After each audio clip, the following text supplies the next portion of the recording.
Price the lord, hallelujah. യേശു കർത്താവ് ശിഷ്യന്മാരെ പ്രാർത്ഥിക്കാൻ പഠിപ്പിക്കുന്നത് നമുക്ക് കാണാൻ കഴിയും.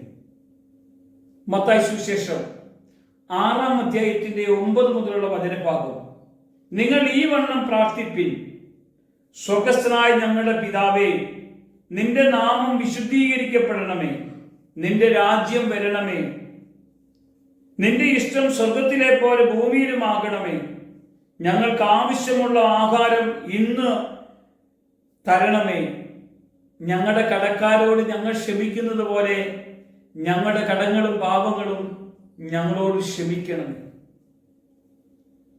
ശിഷ്യന്മാർക്ക് ഭയങ്കര ആഗ്രഹമായിരുന്നു ഞങ്ങളെയും പ്രാർത്ഥിക്കാൻ പഠിപ്പിക്കണമേ എന്ന്. യേശു കർത്താവ് പഠിപ്പിച്ച പ്രാർത്ഥന,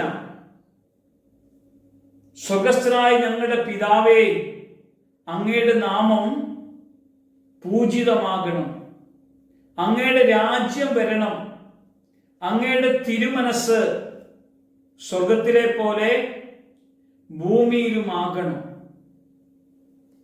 നമ്മളും ദൈവമായിട്ടുള്ള ബന്ധത്തിൽ നിറഞ്ഞു നിൽക്കാനുള്ള ഒരു പ്രാർത്ഥനയാണ് യേശു പഠിപ്പിച്ചത്. കാരണം സ്വർഗരാജ്യത്തിന്റെ മഹത്വത്തെ വെളിപ്പെടുത്തുന്ന ഒരു പ്രാർത്ഥനയാണ് പ്രിയമുള്ളവരെ. സ്വർഗത്തിലെ പോലെയാണ് ഈ ഭൂമിയിലും നമ്മളും ദൈവത്തോട് കൂടെ ഇരിക്കേണ്ടത്. സ്വർഗത്തിന്റെ പ്രത്യേകത എന്താണെന്നും കൂടെ നമുക്കറിയണ്ടേ. മാലാഖ വൃന്ദങ്ങൾ ഒരു വാക്കാൽ പരിശുദ്ധൻ പരിശുദ്ധൻ പരിശുദ്ധൻ പരിശുദ്ധൻ എന്ന് ഇടതടവില്ലാതെ ദൈവത്തെ ആരാധിച്ചു കൊണ്ടിരിക്കുന്നു സ്വർഗത്തിൽ.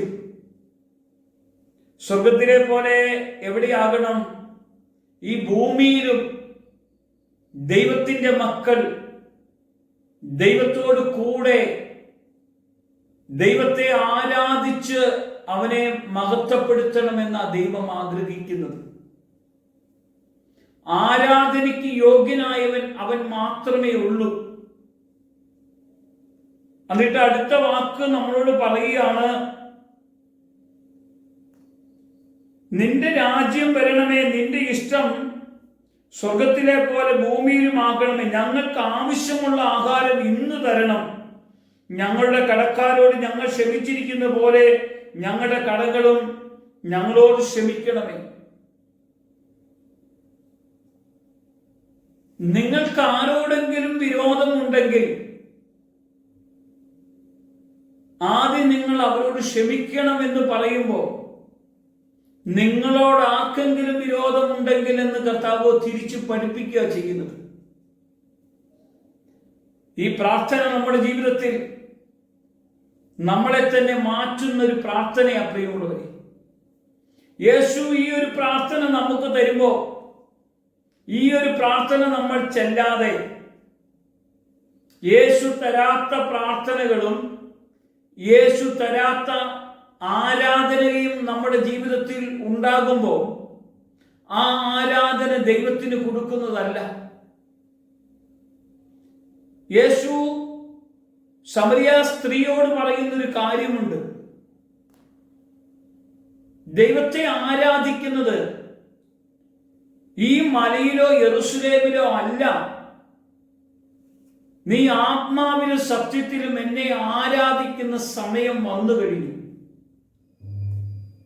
അന്നേരം ദൈവത്തെ ആരാധിക്കേണ്ട സമയം സ്വർഗത്തിലെ പോലെ ഭൂമിയിലും അവന്റെ ഇഷ്ടം ചെയ്ത് അവനെ മഹത്വപ്പെടുത്തി മറ്റുള്ളവർ നമ്മോടോ ഒരു തെറ്റോ വേദനയോ ഉണ്ടെങ്കിൽ അവരോട് ക്ഷമിക്കാനുള്ള കാര്യങ്ങൾ പറഞ്ഞു പഠിപ്പിച്ചവൻ, നമുക്ക് മാതൃക കാണിച്ചു തന്നവൻ, ക്രൂശിൽ അവനെ അടിച്ചപ്പോൾ, അവനെ പരിഹസിച്ചപ്പോൾ, അവനെ നിന്ദിച്ചപ്പോൾ, അവനെ ഉപദ്രവിച്ചപ്പോൾ, ഇവരുടെ മേൽ ഈ പാപം ചുമത്തരുതേ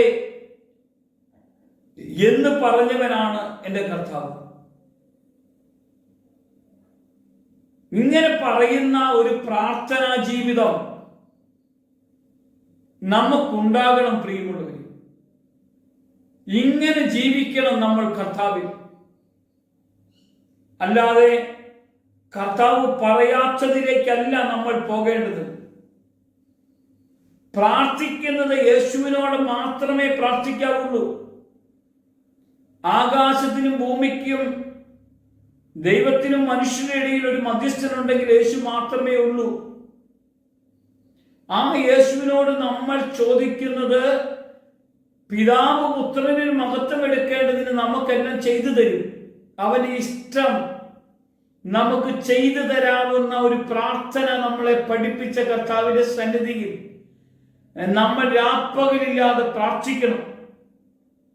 മനുഷ്യർ പഠിപ്പിച്ച പ്രാർത്ഥനയല്ല, കർത്താവ് പഠിപ്പിച്ച പ്രാർത്ഥന പ്രകാരം നമ്മൾ പ്രാർത്ഥിക്കണം.